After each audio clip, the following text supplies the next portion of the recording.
Les amis, bonjour! Aujourd'hui c'est vendredi. Et qui dit vendredi, eh bien dit nouvel essai pour la pause garage. Je tenais tout d'abord à vous remercier pour votre fidélité à la chaîne. Nous venons de passer, alors je vous parle, les 15 500 abonnés et ça fait vraiment très plaisir de pouvoir partager toutes ces expériences avec vous. Aujourd'hui, on s'intéresse au best-seller de Nissan qui s'est vendu à plus de 3 millions d'exemplaires dans le monde. Je veux bien évidemment parler du Nissan Qashqai de 3e génération.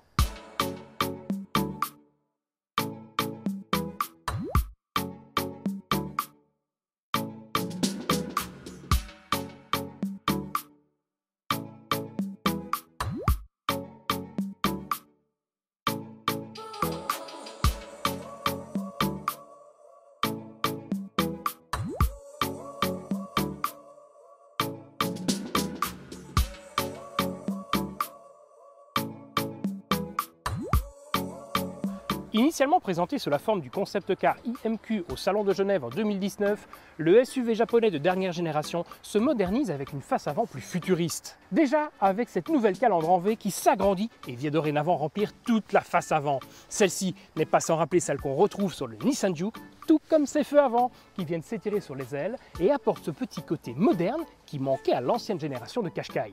À l'arrière, eh bien, on reste dans la même idée en modernisant les formes. Sauf que si à l'avant, on est plus dans la rondeur, eh bien à l'arrière, on est plus dans les lignes droites. Déjà, avec ces nouveaux feux qui, par rapport à la génération précédente, viennent s'affiner, mais se prolongent également sur le côté de la voiture, mais aussi cette arête ici sur le côté, qui vient donner, quand on regarde le véhicule de l'arrière, un côté beaucoup plus rectangulaire.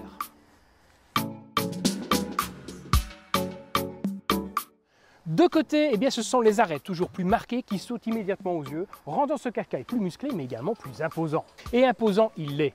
Basé sur la plateforme CMF de l'Alliance, qui équipe déjà des Nissan, des Renault mais également des Mercedes, le Qashqai arbore une taille plus grande que son prédécesseur.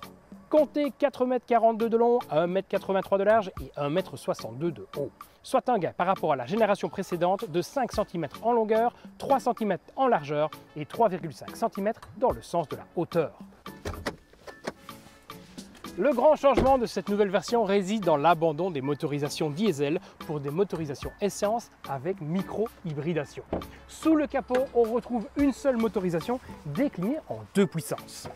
Il s'agit du bloc 4 cylindres tout en aluminium DI-GT turbo-compressé de 1332 cm3 que nous retrouvions depuis 2018 sous le capot de la génération précédente du Qashqai.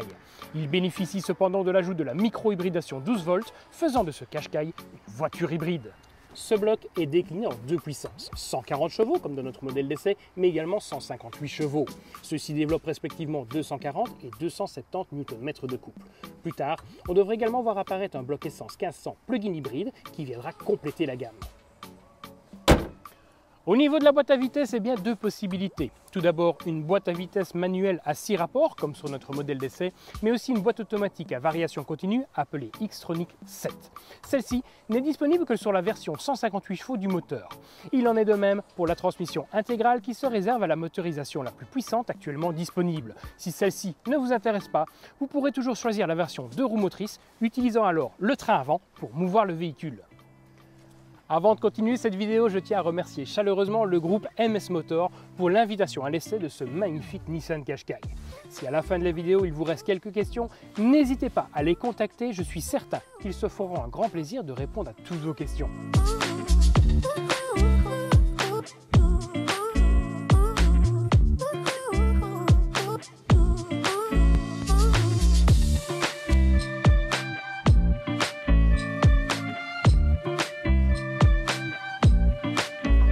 À l'arrière, on retrouve un coffre qui profite de l'augmentation de taille du véhicule. Celui-ci fait 70 litres de plus que précédemment, avec un volume oscillant d'après la version choisie entre 436 et 504 litres, comme dans notre version du jour. La banquette arrière se rabat en 60-40 afin d'offrir un espace allant jusqu'à 935 litres. Ce coffre est assez pratique et propose ici un seuil de chargement totalement plat. En dessous, on retrouve un sous-coffre segmenté en 2 parties, dont la première vient se bloquer afin de compartimenter le coffre. C'est vraiment une très bonne idée.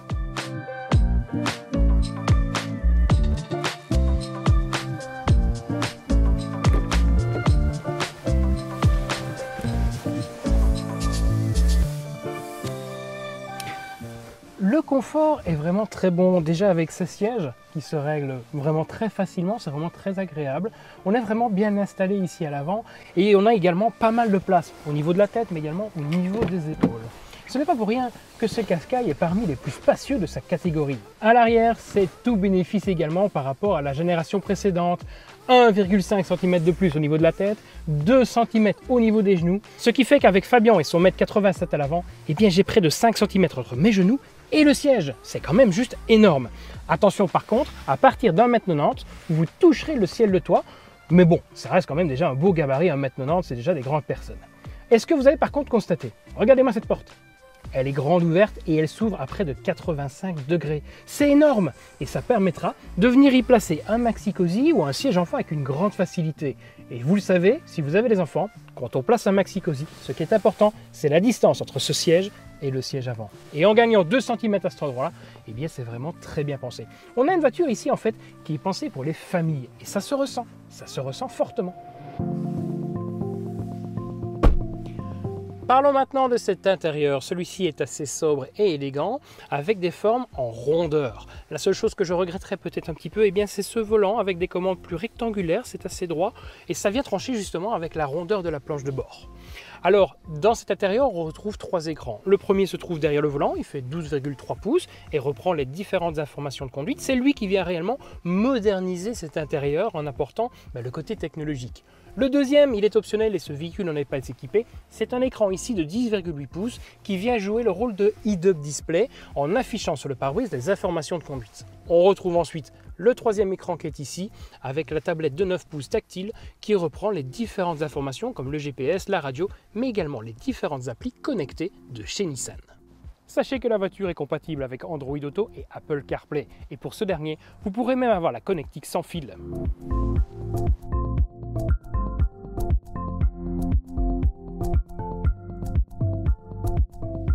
Bon, maintenant, on arrête de discuter ici en statique. Je pense qu'il est grand temps de découvrir ce que vaut cette voiture en dynamique.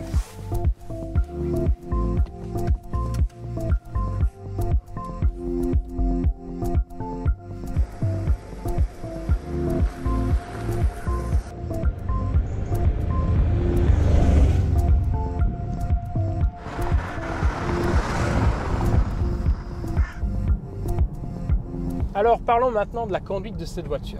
Première chose qu'on constate, eh bien, c'est que c'est très confortable.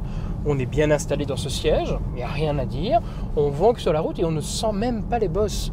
Voilà, bon après on est monté en jantes de 18 pouces. Je pense que si on prend le 19 voire le 20 disponible en option, et là ça va être différent.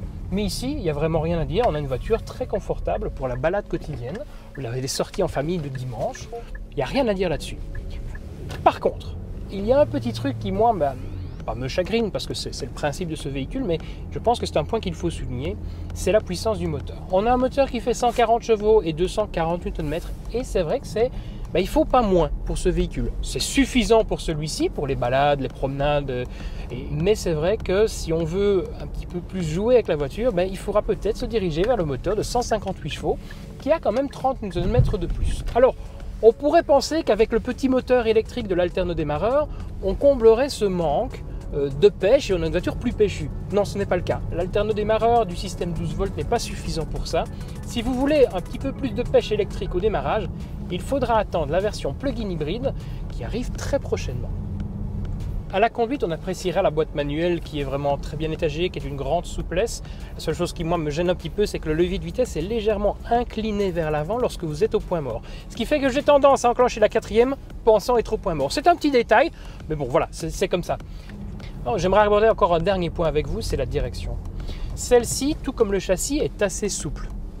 Pas pour autant qu'elle n'est pas précise, bien au contraire, et elle n'en est pas très saillante non plus. On a une voiture qui fait un très bon travail au niveau de la direction.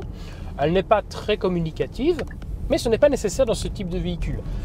Ce qui est intéressant avec celle-ci par contre, c'est qu'elle a un rayon de braquage très très court.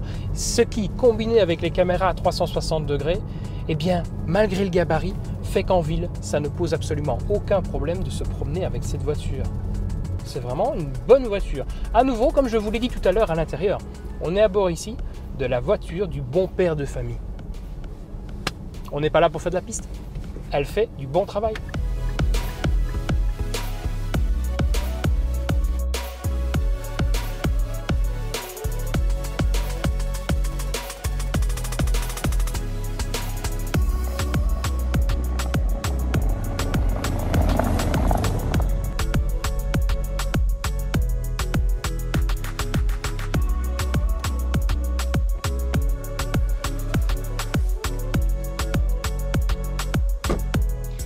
Et maintenant, parlons du tarif de cette voiture. Vendue en Belgique à partir de 28 950 € avec la même motorisation que notre modèle du jour, la Qashqai est proposée à un tarif plutôt agressif. À propos du modèle du jour, sachez que la voiture comme elle est ici avec ses différents packs d'options est disponible au tarif de 34 750 € hors toute remise. Niveau consommation, Nissan annonce 6,3 litres au 100 km d'après la norme WLTP, soit 143 grammes de CO2. Malheureusement, au cours de cet essai, nous sommes montés à 6,9 litres de moyenne, car il faut dire qu'on a quand même eu une conduite un peu plus dynamique pour tester les capacités de ce petit moteur de 1300 cm3. Pour conclure, j'ai beaucoup aimé l'espace à bord de cette voiture, son tarif agressif, mais également la technologie proposée. Un petit cocktail qui en fait la voiture idéale, pas chère, pour le père de famille technophile. Je regretterais simplement un système hybride qui aurait pu être un petit peu plus puissant et efficace, ce qui devrait arriver très prochainement avec le moteur e-Power 1500 et son système plug-in hybride. Et voilà qui conclut cette vidéo, je vous remercie de l'avoir regardée. Si celle-ci vous a plu, vous savez comment ça marche. Vous pouvez lui laisser un petit pouce vers le haut, mais également un commentaire. Sachez qu'on lit tous les commentaires et qu'on essaie d'y répondre à chaque fois. Vous pouvez également vous abonner gratuitement à la chaîne et si vous le faites, n'hésitez pas à cocher la petite cloche de notification afin d'être tenu au courant vendredi prochain lorsqu'on sortira notre prochaine vidéo. Je vous souhaite une très bonne fin de journée, soyez prudents et à bientôt.